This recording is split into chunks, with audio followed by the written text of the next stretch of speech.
Welcome to another episode of Career Strategies. My name is Rodney Hughes, Mr. 100%. And in today's episode, what I want to talk to you about is the fear of public speaking. That's right, the fear of public speaking. Now, before we dive into this topic, I went out to the Googles and I wanted to look up something on the fear of public speaking. I always knew that I had heard statistics before about how big public speaking was, but I didn't realize just how big it was. So I went to this website called psycom.net, which seems to be like a very popular psychology website. And here's what they had to say. They said glossophobia, or the fear of public speaking, is a very common phobia and one that is believed to affect up to 75% of the population. Okay, that's a big number. Keep in mind, there's over 7 billion people on this planet. I don't know exactly what 75% equates to, but I can tell you this, it's a lot of people. It's billions of people. So essentially billions of people struggle when it comes to public speaking. And they have fears, deep fears of public speaking. And in all transparency, this is, I've had the great opportunity to speak to groups of people in the thousands. And what I can tell you is that I have been outrageously nervous every single time that I've had to speak, whether it was to thousands or whether it was to a group of 10 people. Okay. I have dealt with anxiety, okay, on certain levels, but at the same time, it's something that I'm absolutely passionate about. It's something that I have been excited about and that I absolutely love doing. And quite honestly, to the average Joe that sees me when either I'm doing a training or when I'm speaking to a large group of people or even a small group of people, most people I don't think really even realize how nervous I actually am. And I've also had the great pleasure of, speaking to people that have spoken to way bigger crowds than me, right? And they have actually told me that they deal with this fear as well. So I guess the main thing that I want you to understand is that this fear is normal, okay? But I want to give you some strategies in this particular episode that can help you deal with this fear, okay? Because it ain't going nowhere. 75% is what they say they believe struggle with this fear. Okay, so it's not about getting rid of the fear, it's about how do you handle it. And so hopefully this episode you'll find to be extremely valuable if you are a part of that group of 75 like me. All right, so let's talk about it. Today's episode is being brought to you by The Ugly Truth About Getting Hired: How to Land the Job of Your Dreams Regardless of the Competition. So this is a book that I wrote that is designed to teach people how to get an unfair advantage in the job interview process. And so what I'm going to do specifically is I'm going to teach you a step-by-step system for strategically eliminating your competition in the job interview process by positioning yourself as the ideal candidate of choice for any job that you are qualified to attain. So if that sounds like something you'd be interested in learning more about, you have a golden opportunity here. You can pick up a free copy of this book, and this is 100% free. It's not like a sales pitch on the back end or anything, okay? You can pick up a free copy of this book today by heading over to my website, which is www.theuglytruthbook.com. Again, that's www.theuglytruthbook.com. And one more time for good luck, www.theuglytruthbook.com. Or if you want to do it the easier way, just click the link somewhere around this episode. All right. And listen, if this is your first time joining me, welcome. And do me a favor, smash that subscribe button and make sure that you hit that little bell icon so that you're notified whenever I drop new content. I'll be dropping a new episode every Tuesday, and it's going to be able to help you in your career. So go ahead and smash that subscribe button now. All right, so again, what we're talking about in today's episode is the fear of public speaking. But specifically, what I want to do is I want to share with you 4 very simple strategies that will teach you how to avoid pooping in your pants when giving a public speech. Okay? Because again, 75% of the people on this planet it's guesstimated, deal with this fear. All right. And again, you're not going to get rid of the fear. Okay. So you could just hang that up. And so what I'm going to do is I'm going to share with you the 4 things that I have done specifically that have helped me tremendously. And these are also 4 strategies that I've shared with other people that have helped them overcome this fear. All right. So let's go ahead and dive into it. So the very first strategy is the obvious one, right? Be prepared. Let's say it. Say it with me. Say it. Be prepared. Okay? You got to be prepared. Preparation, preparation, preparation, right? And then after you get done preparing, do some more prep. Okay? And here's the reason why. Okay?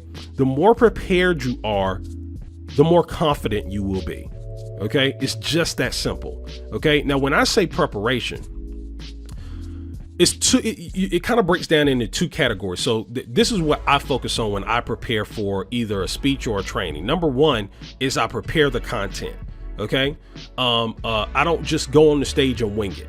Okay. That is the easiest way for you to lose your cool when you're on the stage, right? If you're not prepared, you don't need to be speaking in front of a group of people. Okay. It doesn't matter whether it's in the interview process, whether you're speaking for fun, at a church event or just anywhere, regardless of the size, whether you're talking to 5 people or 5,000 people. Okay. If you're not prepared, okay, you're setting yourself up for failure. And it starts with your content. You want to make sure that you prepare your content. But here's the less obvious one. Okay. You want to prepare your emotions. Okay. Follow me here. You want to prepare your emotions. So I call it emotional simulation.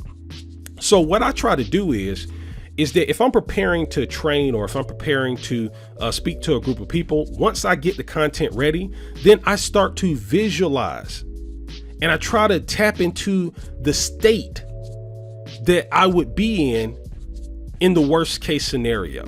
Right. So I don't plan for best case scenario because that's what I think that's where most people go wrong when they prep. Like they're preparing for like the best case scenario. Right. No, I want to prepare for what am I going to do when all hell is breaking loose? What am I going to do when I'm outrageously scared in that moment? All right. And you can't do that if you prepare for best case scenario. So that's why I like to do an emotional simulation. So once I've effectively prepared my content, then I'm going to start to try to visualize and try to tap into the emotion of what it would feel like to be petrified on stage. Right.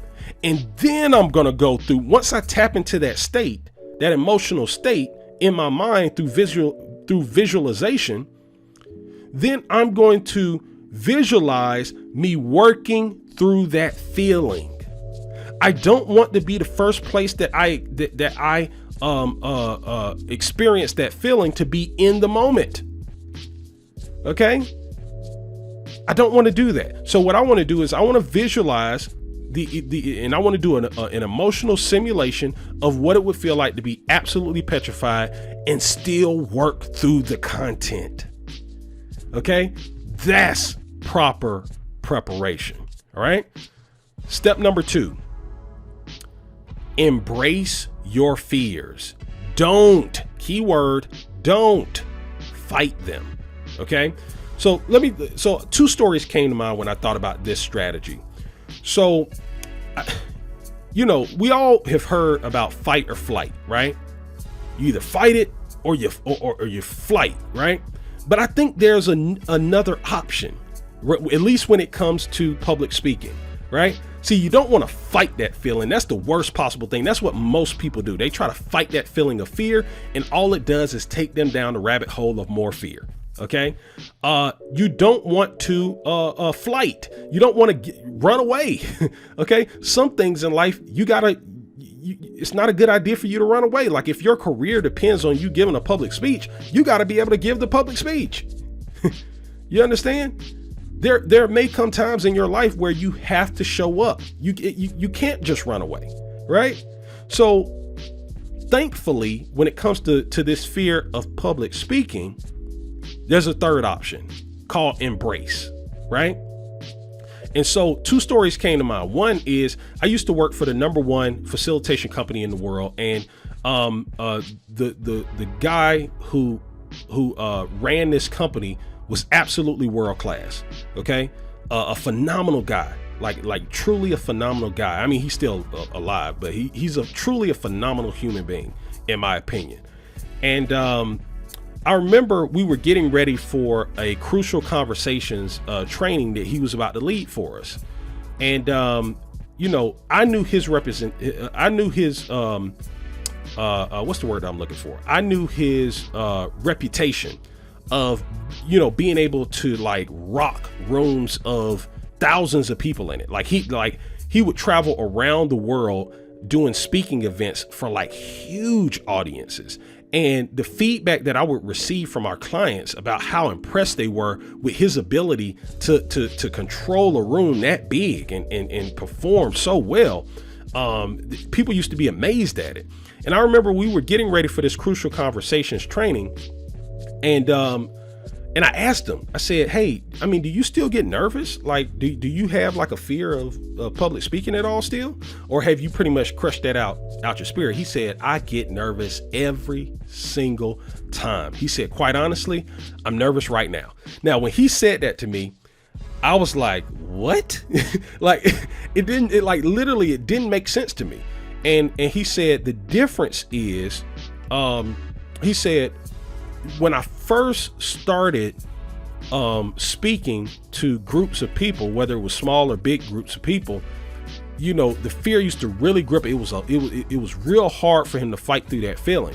He said now I'll never forget. He said it just like this. He said now I have a different relationship with the fear, right? Like now it's like I anticipate, and I embrace the fear. Right. So now it's like, oh, there it goes. All right. So what's for lunch? Like that's his attitude. Like now it's like, OK, where are we having for lunch today after that? Right.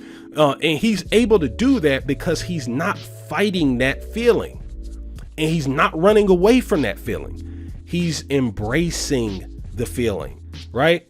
And he's embracing it because he anticipates that feeling. You understand? And there's a second story that I want to share with you. So when I was in college, I went to Bethune-Cookman University. And I remember this one, I think this might have been like my senior year or junior year or something. And they invited me to speak on this panel for our president's assembly. And so that meant that I was going to speak in front of, most of the student body, which was thousands of students. And then I was also going to speak in front of the president of the school and the staff of the school. OK. And so it was going to be a large, we're going to be speaking. It was 5 of us on there, and I was outrageously nervous. OK. Like I was like, I still remember that feeling to this day. And I remember I went to go speak to one of my professors, and in all honesty, I took kind of like a little cowardly approach towards this question. But I went up to this professor and I said, hey, do you have any advice that I could share with old girl that's out there? Like it was a young lady that was on the panel with me. It was like 5 students and I was one of the 5. And I said, hey, the young lady over there, she's very nervous. Like, do you have any advice that I could share with her to kind of like help her cool her nerves down? The reality is I was asking for myself, and I think he noticed that, right? And I just remember what he said to me. He said, the biggest piece of advice that I can share with you is embrace that feeling. Okay, don't run from it. Just embrace it. Okay, and just say the first words. Okay, just say the first words. Embrace the feeling and push forward. Okay. Because he said, quite honestly, it's a great thing that you have that feeling because it keeps you sharp. OK, that's your edge. If you ever lose that nervous or that fear, OK, initially, then you start to get sloppy in your execution. And I never forgot about that. OK, and so, again, the second strategy is you want to embrace your fears. Don't fight them. The third strategy, okay, you want to earn a black belt in the first three sentences of your presentation. Okay. So keep this in mind, right? When I say earn a black belt, like think about the process, even though you might not have ever done karate, but everybody in general knows that if you have a black belt in any martial arts, that you're pretty much, you're really good at what you do. Okay. And so what I want you to do is you have earned some level of mastery when you have that black belt. And so what I want you to do is I want you to master the first three sentences of your presentation. I want you to have it so flush. I know I said preparation earlier, okay, but this is like another level of it, right? And so what I try to do is I try to pretty much memorize the first three sentences of my presentation.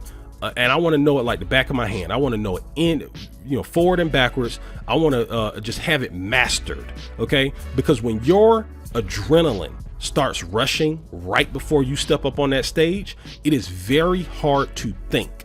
Okay. It is very hard for a lot of people to think and even read sometimes when they're fighting that fear of public speaking in that moment. Right. But if you earn your black belt with the first three sentences and you know it, you don't even have to read anything. All you have to do is just get the words out. Kind of like my professor said, right? So that's what I try to do. I try to really just know those first three sentences flush. Okay. And I find that once I'm able to get through the third sentence, typically my nerves are starting to settle down and the room, it's kind of like time starts to slow down after I get those first three sentences out, and I'm able to think in the moment. I'm able to be present and be in the moment, right? But if I don't master those first three sentences, I run the risk of just kind of bombing right out the gate. You understand? And so that's why I want you to earn your black belt when it comes to the first three sentences. And then strategy number 4, and this is a big one right here. Okay. If you make a mistake, and this is extremely important, make sure that you keep it pushing because nobody knows. You heard me. Nobody knows that you made a mistake. That is the beautiful thing about public speaking. Okay. In most instances, people don't know that you have made a mistake unless you give them the hint that you made the mistake. Okay. I remember when I was about to graduate college, and my cousin Lynn Thompson, who was I think he still is the athletic director at Bethune-Cookman University. I remember he put me in contact with a gentleman. I forget his name at this point. But he was a professional public speaker. And so he went around and he made his living by doing professional speaking. And I remember him telling me a story. I don't really remember his name, but I hate that I don't remember his name, but I definitely remember the story. In the story, he said that I think it was like AT&T or some big company ended up hiring him to come and speak at like their annual meeting or something like that. And this guy was a real big guy. Like he was a big guy, like probably like 300 pounds or something like that. Big, solid guy, right? Like a towering type presence. And I remember he said that he was walking up on the stage, like it was like several steps. And then when he got to the top of the stage, he had the microphone in his hand too. Okay. When he got to the top of the stairs, he slipped and fell on the ground. Now imagine being in front of thousands of people or hundreds of people. I don't know if it was hundreds or thousands, but imagine being in front of a huge group of people. Okay. And you're being paid to speak to them and you slip and fall on your way to the podium. Right. He said that he slipped and fell, and he said it felt like he was almost in slow motion when he was falling. So he hits the ground, right? And in that moment, he has to decide what the next move is going to be. Okay. Are you gonna just start crying? like what are you going to do? Right. You're getting paid. Okay. You are a professional. Okay. Here's what he said he did. He said that he ended up turning over, looking at the crowd, and he said, sometimes in life, you're going to slip and you're going to fall. And in those moments, you have to make a decision about who you are going to become in life. Oh, listen, I remember him explaining that to me. And he said that he took a horrible situation and ended up flipping it. Okay. Right then and there in that moment. Now, the funniest part about the whole story is that he said that after that whole situation, he said he kept getting hired by people that heard about that story, and he had to slip and fall like 10 or 15 other times because it ended up becoming almost like a little gimmick, right? But the point here, and the point of me telling you this story, is that you got to keep this in mind, okay? People don't know that you've made a mistake unless you tell them that you've made a mistake, or unless you make it obvious to them that you've made a mistake. And so one of the things I always like, the thing that I absolutely love about it is because I understand this dynamic when it comes to public speaking, I don't allow my fear to consume me if I make a mistake. Okay. If I make a mistake, I just keep rolling as if it was planned. Okay. I just keep going. And 9 times out of 10, people never even say anything about it. Most of the time, people don't even know that I've made a mistake. Okay. And that's the beautiful thing about public speaking. You're in control. You're in control of the narrative. You understand?